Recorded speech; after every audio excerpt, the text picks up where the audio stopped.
দলের কেউ কেউ বিরাগভাজন হন আপনার উপর। আগের একটি কর্মসূচিতে আমরা লক্ষ্য করেছি কেউ কেউ বিরাগভাজন হয়েছেন, কিছু বলবেন? সমান নয়, সভাপতি সমান নয়। আমি সবাইকেই শুভকামনা জানাবো। তাদের অনুষ্ঠানে কিছু কিছু যারা যারা বলছে তাদের অনুষ্ঠানে উপস্থিত থাকার ছবিগুলো পাঠাবো, সেখানে আমার গ্রুপ আমি ছিলাম, কোনগুলো দাগ করে দেবো। এটা আমি দাঁড়িয়ে আছি কিন্তু সরাসরি।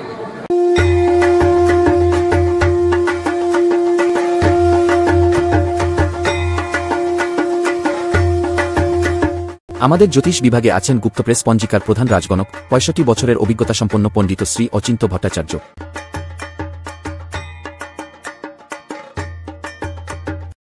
কিন্তু আপনাকে এবার বলা হয়েছে আপনার অনুষ্ঠানে এসেছেন, কবে কবে এসেছেন, গোল মার্ক করে দেবেন বিধায়ক, কি বলবেন? না বিধায়ক আমি বলিনি, আমি তো বলছি না যে উনি প্রোগ্রামে আসেননি, কিন্তু সাধারণ মানুষ আমরা পাই। আমাদের রাজনৈতিক প্রোগ্রাম হোক, আমাদের উনি এলেন। সাধারণ মানুষ, আবার বলছি, সাধারণ মানুষ কাজের সময় ওনাকে পান না। এর ফল তো ভুগতে হতে পারে আপনার দলকে। আমাদের দলকে না, আমাদের ভুগতে হয়।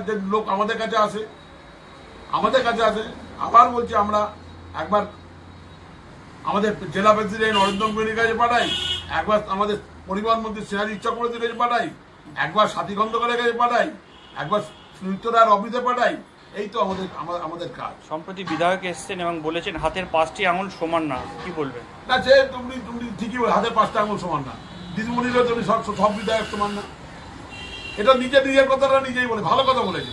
হাতের 5টা আঙুল সমান না, সবাই জানে। উনি নিজের কথাটা নিজেই বলেছেন। দিদিমণিকে বলেন হাতের 5টা, মানে বিধায়ক আমরা সব বিধায়ক এক না।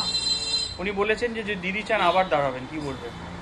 পার্টি যদি মনে করে উনি এখানে গ্রহণযোগ্যতা ওনার আছে, পার্টি যদি মনে করে উনি ভালো কাজ করেছে, পার্টি যদি মনে করে যে ওনাকে দাঁড় করালে আরো আমার পার্টির উন্নতি হবে, পার্টি দেবে।